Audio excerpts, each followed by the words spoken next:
You're listening to Behind the Wheels with Doug Mason, Dave Walters, and Mike Yeagley. This is a show where we talk about heavy truck and medium-duty axle-ends. Doug, Dave, and Mike bring close to 100 years of experience and expertise in the transportation business.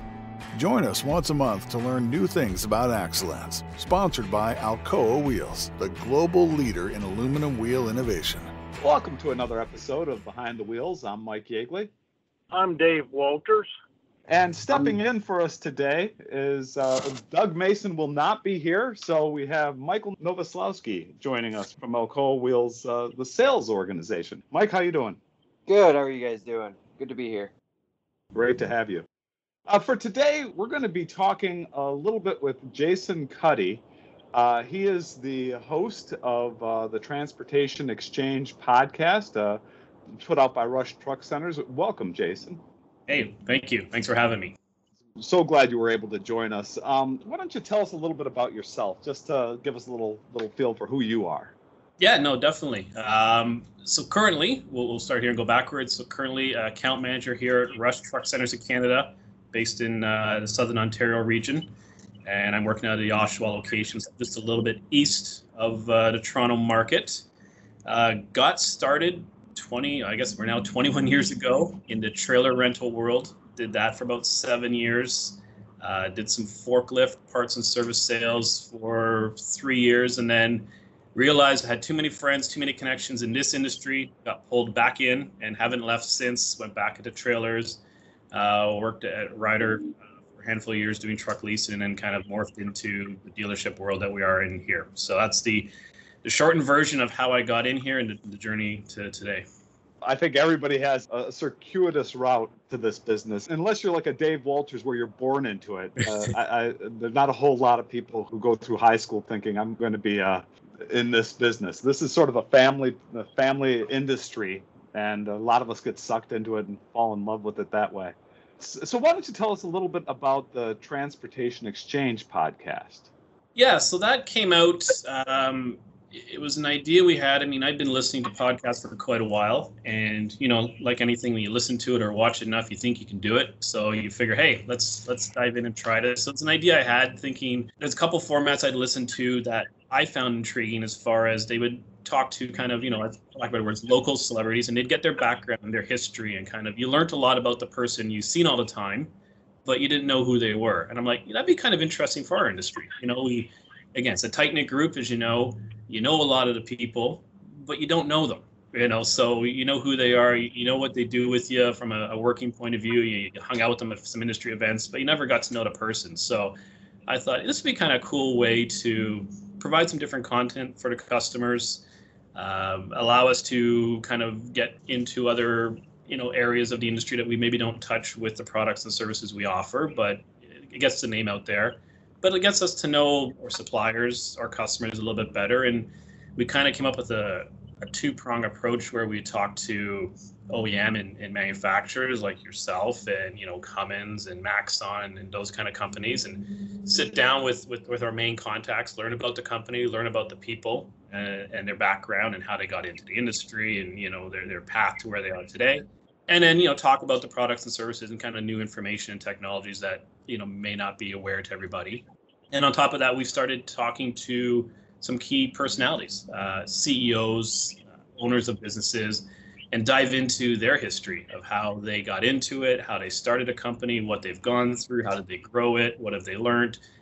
That 20, 30 minutes with a CEO that you don't normally get. Well, now, they're all their employees and, their friends can kind of hear that conversation they probably always wanted to ask but never had a chance to. So I think we have about 8 episodes posted now. We started in 2019 and then COVID hit and that kind of shut us down for quite a while. And we effectively launched it at about September of last year. So we've got about 8 episodes posted up on our website, and we've pre-recorded a whole bunch more. So it's gaining some traction. The guests have been great. It's been fun conversation. I mean, kind of like yourselves, we like to keep it to a loose conversation where at the end of the day, if you're driving between appointments or on your way home, you can throw it on in the car, listen to it, and you may learn something by the end of the trip. Right. Rush Truck Centers is like a 600-pound gorilla out there when it comes to what you guys do. So that puts you in a real good position to really get access to some fantastic folks. Why don't you tell us a little bit about Rush, just for those folks that are listening that aren't real familiar with you guys? Yeah, so and even in Canada, it's the Rush brand is fairly new. Obviously, in North America, like you said, they are a behemoth of a dealership group. In Canada, that is at this point no exception either. I believe we're the largest truck dealer group in Canada. So, we started off in 1973 as Tallman Truck Centers. So I guess Kemptville Truck Centers first, and got changed to Tallman Truck Centers. And Tallman went through some acquisitions, grew across, if you're familiar with the Southern Ontario area, across the 401 corridor. So effectively from Ottawa all the way out to Mississauga, all those stops in between, they had locations. And back in 2019, they entered into a joint venture with Rush Enterprises. So the Rush that everyone knows in the US that owns all the dealerships is a joint venture between them and what was Tallman Group, and rebranded as Rush Truck Centers of Canada. So we leveraged on the name that Rush is to kind of grow our visibility. Did some more acquisitions since, and the nice part is it's allowed us to, we're 20 plus locations in Ontario, which is a lot given the footprint of what we carry, but it allows all our customers the Rush network footprint into the States, which I believe is over 120 locations. So it's a great value to our customers, and just like you said, the oomph behind it, the branding, the marketing. We've got a great team here in Canada that does the marketing and leverage what they do in the States to get the brand out, and I think it's really worked. The brand awareness has definitely grown here in Canada, and it's been a fun venture for the last couple of years. So we're going through a very, very unique time right now with COVID and the shortages and everything that's going on. Michael, maybe you can tell us a little bit about what you're seeing out there as far as the truck builds and what's happening, and then maybe I'd love to hear what Jason has to say about what he's seeing there. Sure. Yeah, thanks, Mike. I deal with a lot of fleets and dealers across the northeast of the United States and Canada as well. And getting to talk to a lot of these maintenance managers and the guys who are purchasing the new trucks and speccing those, and learning a lot about how these trucks are coming in for them, if they're able to get them or not. And so, Jason, I kind of wanted to get your perspective on that, with you being on the dealer side of things. And so with a shortage of truck builds this year and how they're coming in, how have you guys been able to overcome that and help get owner operators and fleets the equipment that they need to help drive their business and continue to grow? Yeah, it's been challenging, I guess is the best way to say it. The year started off normal, I guess, for lack of better words, and a little bit strong, especially coming off of the year previously with COVID. So there definitely became some bit more certainty in the marketplace. And then it pretty much just exploded. The orders went crazy. The order boards, for us and all OEMs, and from our side, the OEMs we rep, obviously we're international. We carry Isuzu and we carry Kalmar, Ottawa, and all three of those product lines have seen massive order uptakes this year. So to overcome that, the best way we've been trying to manage it has been some inventory management. We have a phenomenal amount of equipment on order for inventory to land throughout the year, as well as whatever customers are ordering. We try and leverage some spots if we can to help push dates up. The challenge now we're trying to overcome is really getting stuff up here that's built. Just the logistics of getting everything moved up to here from the factories has been challenging. And now dealing with all the additional componentry delays. So at first it was the order board delay, just, the order board filling up. Well, now the order board's full and you're having componentry issues. We hear about the semiconductors causing issues, which will cause, shutdowns and delays across all the OEMs. So we're seeing that as well. And then it just becomes a matter of kind of working with the customer, explain to them where we're seeing delays, what the delays are, can we work with it on them? Can we manage that? And then how does that impact the upfitters as well? So it was one thing to get the truck built, and then by the time you get to the body, you could be into another delay potentially there. So it's definitely not uncommon for everybody, but to help the owner operators and the fleets usually kind of do their bulk purchases. The owner operator side, definitely a lot of inventory on order and aggressively picking up anything used that we can help backfill any of the gaps for the guys. So it sounds sort of like a dynamic sort of thing. You don't know what's going to be holding up a delivery. You can't even give customers any guidance saying, oh, well, if you avoid this option, then things tend to go faster. It seems like everything's coming in slow.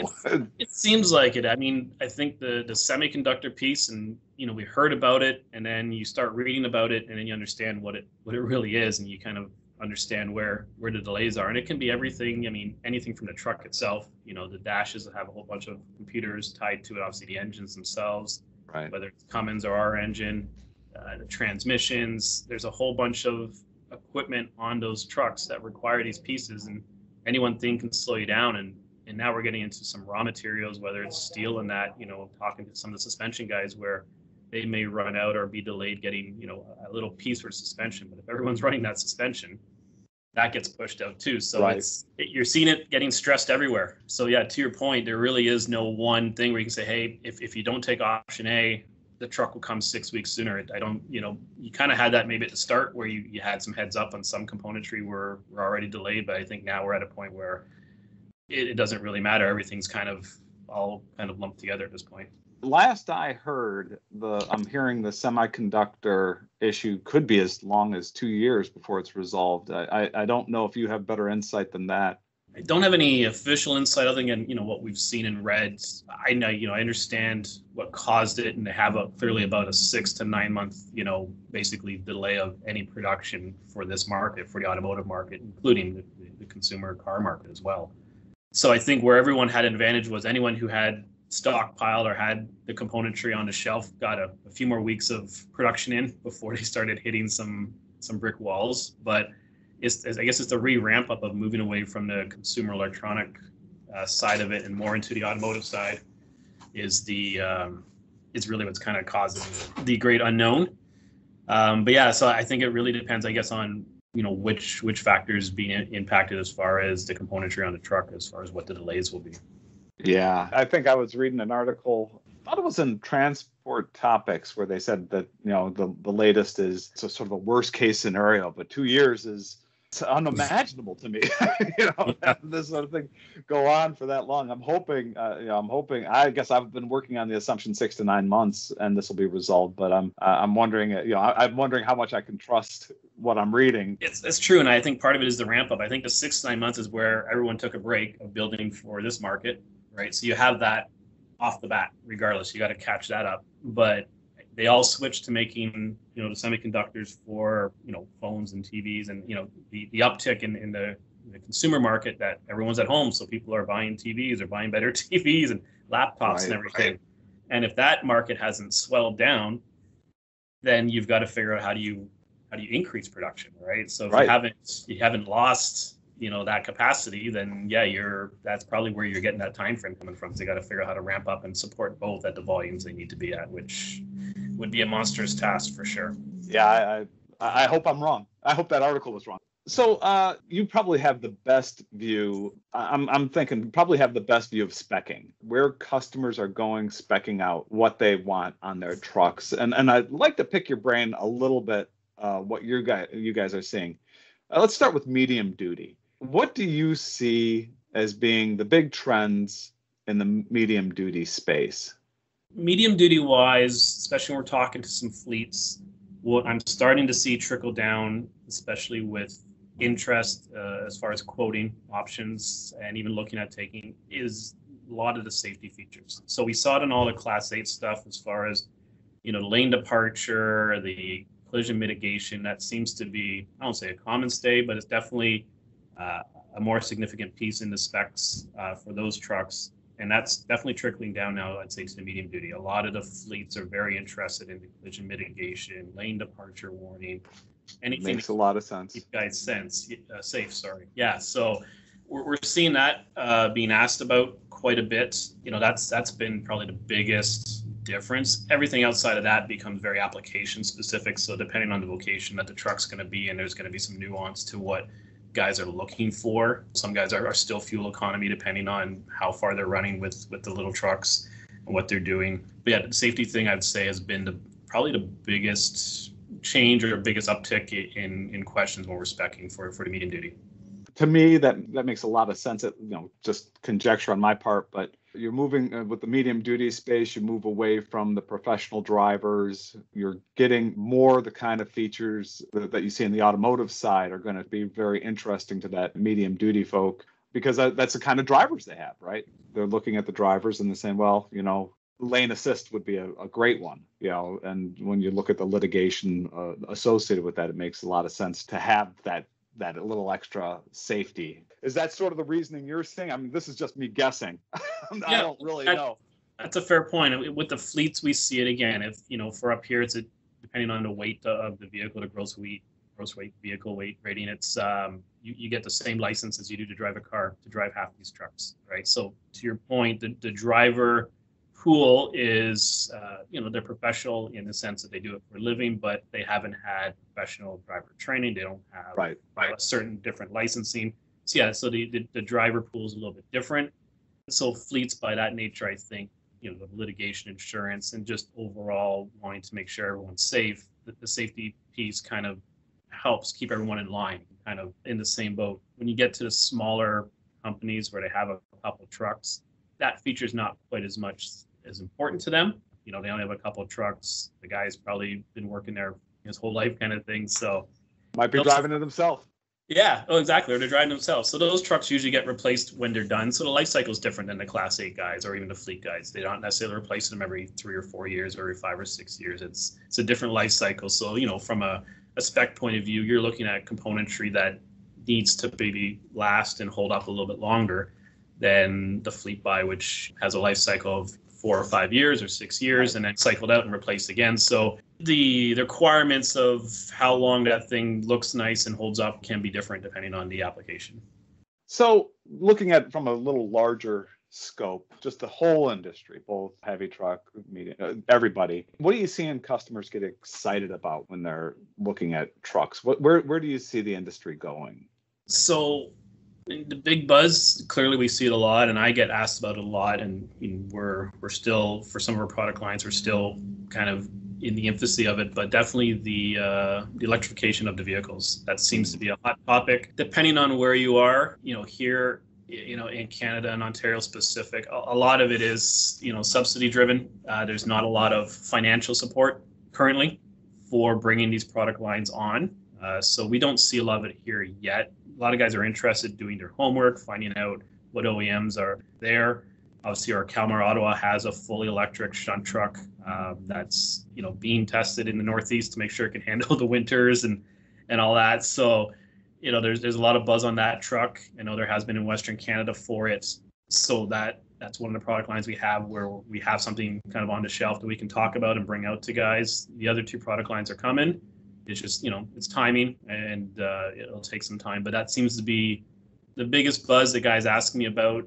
And as the infrastructure pops up for it as well as the support for it financially, it'll definitely make a lot more sense to a lot of customers to consider looking at it because, the capital cost of this equipment isn't cheap.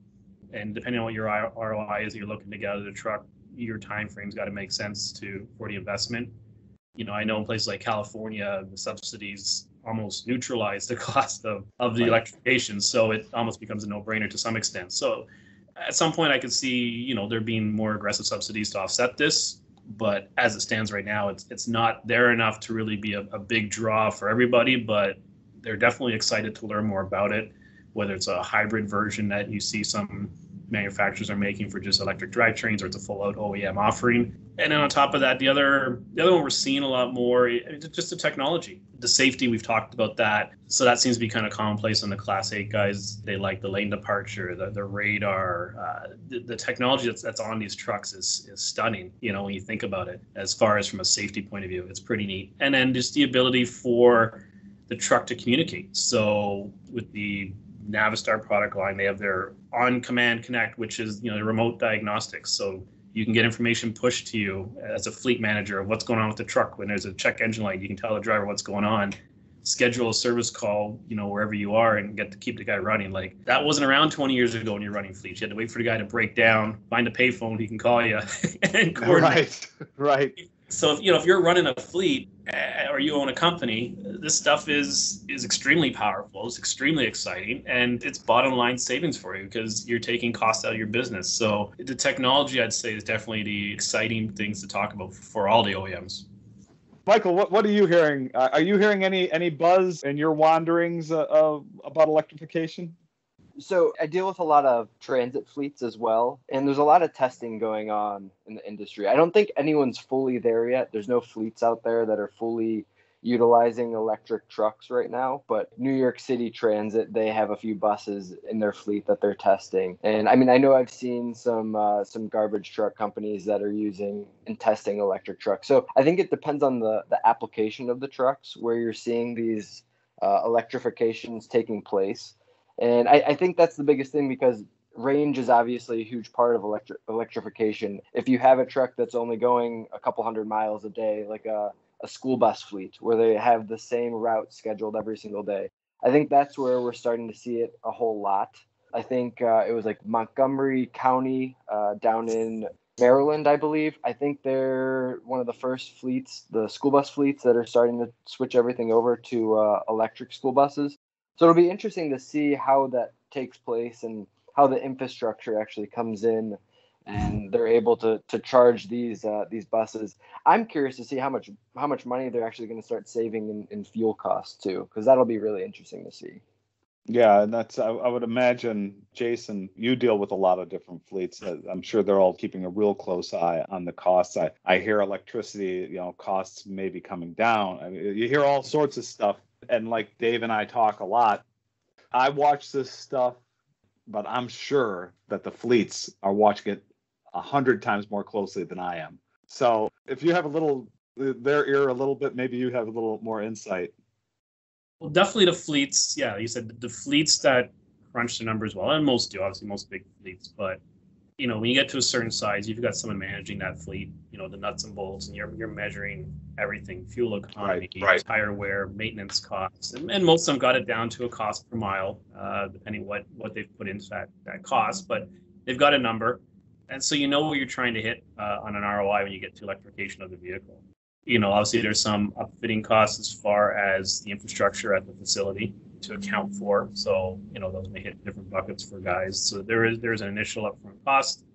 But then, once it's in service, between your fuel costs and your maintenance costs, you're running a fully electric truck, you're not draining oil, you don't have fluids, you have a lot less wear items. There's, over time, all the other kind of costs in theory should start dropping off, as long as, you said your electricity cost isn't too aggressive and the capital costs, doesn't put you way out to left field from the start. But yeah, so that's where guys are looking at it, right? And I know some of the OEMs will provide at least some basic calculators, kind of run some numbers and crunch it and try and get to a mile per gallon kind of idea of what the equivalent electricity is, and so you can put some numbers to that and try and make sense of where that shakes out versus what you're doing today with diesels. So yeah, the savvy ones, they know their numbers, they know what number they need to hit, and it's then it's just a matter of, does it make sense, the investment versus the return, and it's all new, right? I think that's the biggest thing for the guy. It's all new.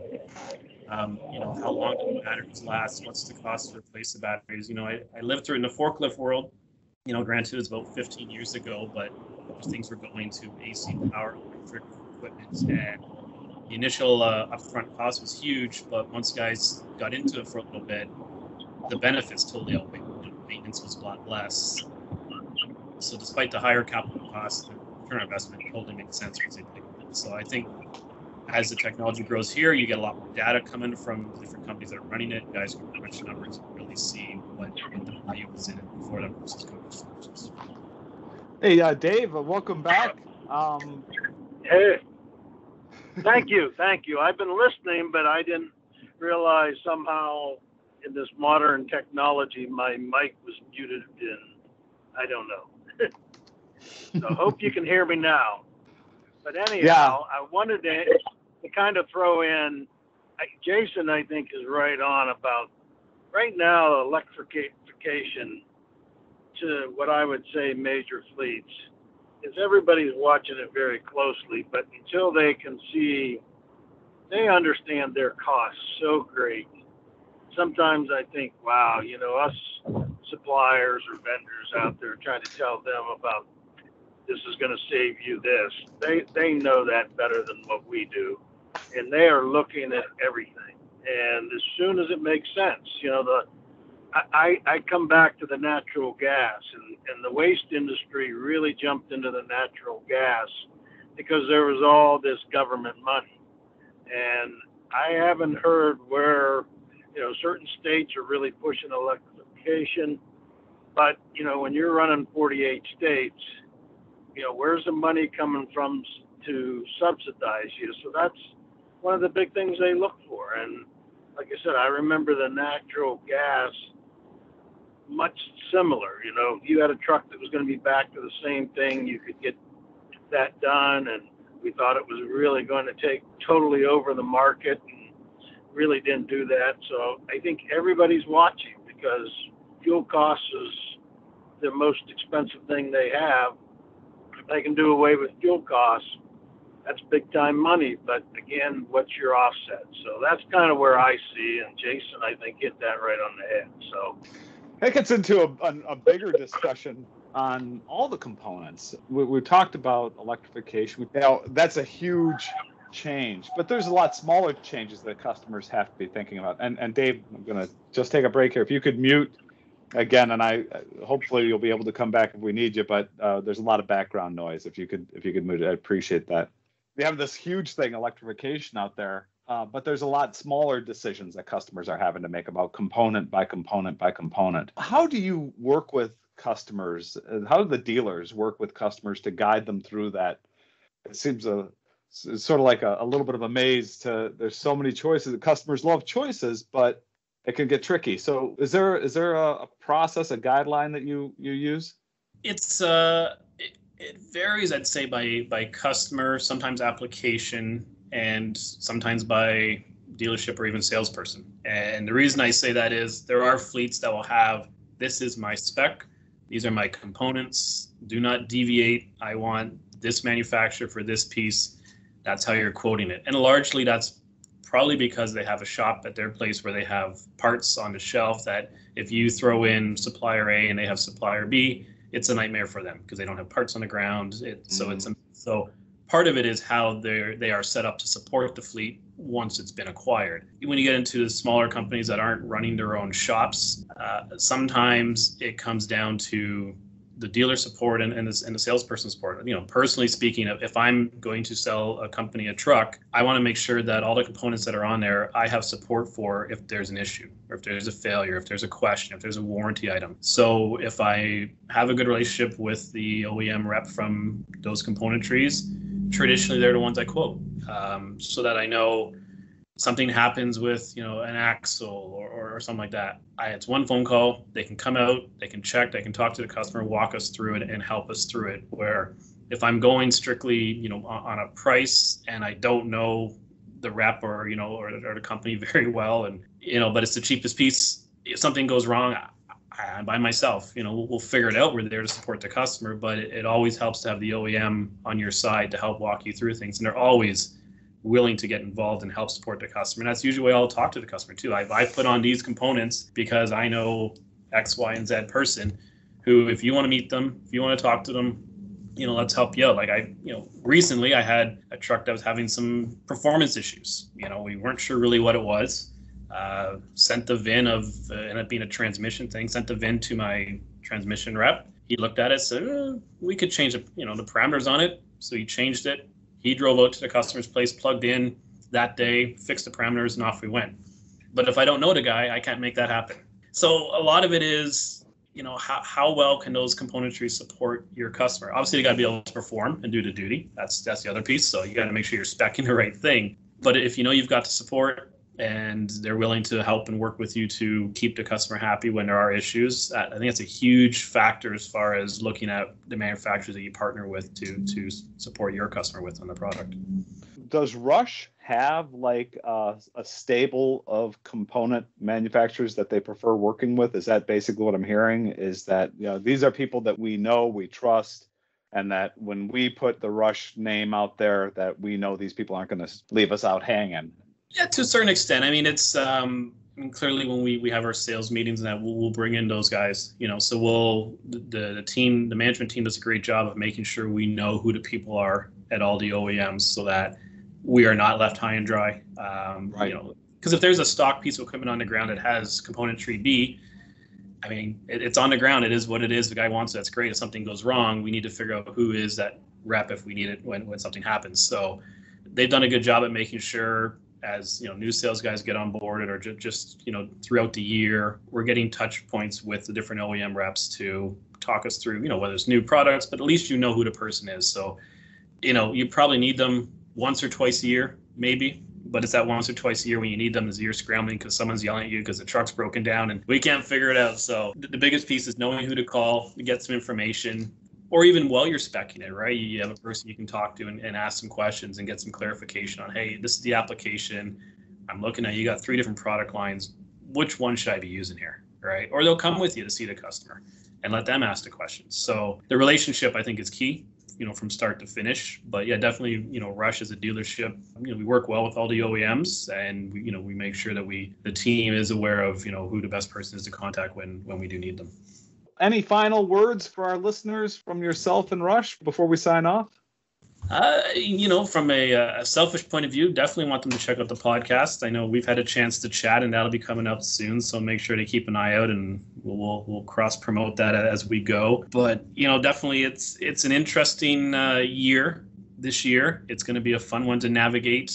I think we've positioned ourselves well from an inventory point of view, which will be good as you know, as there's shortages and delays of getting trucks in people's hands. I think we've positioned ourselves well, and you know, we're looking to keep growing as the years continue. So we're here to help from start to finish. You know, we say that, you know, everyone says the circle of life or the cradle to grave with equipment, you know, from acquiring your truck to maintaining it, to rentals if you go down, leasing if you don't want to own, to, hey, we'll buy it off you when it's done and get you into a new one. So it's we're there to support everyone start to finish, and look forward to working with everyone in the Southern Ontario area, and appreciate taking the time to talk to you guys today and have a good chat about kind of what we're seeing in the market. I appreciate it. Jason, it's been great talking to you. Thank you for joining us. For our listeners, remember, you can always subscribe to our podcast on Apple Podcasts, Spotify, Google Podcasts, and please, if you like what you hear, share it on social media. To submit, if you have any questions or comments, if you want to take a look at the episode transcripts, you can visit our website, alcoawheels.com/podcast. Really want to thank you all for listening. We'll see you next time. Sponsored by Alcoa Wheels, the global leader in aluminum wheel innovation, manufacturing, and technology. Inventing the first forged aluminum wheel in 1948, its team of experts continue to develop the most lightweight, efficient, and high-performing commercial vehicle aluminum wheel products. Bringing you revolutionary innovations like Alcoa DuraBrite wheels, Alcoa DuraBlack wheels, the new Alcoa Wheels hubboard technology, and the lightest truck wheel on the market, Alcoa Ultra One 22.5 by 8.25 wheel.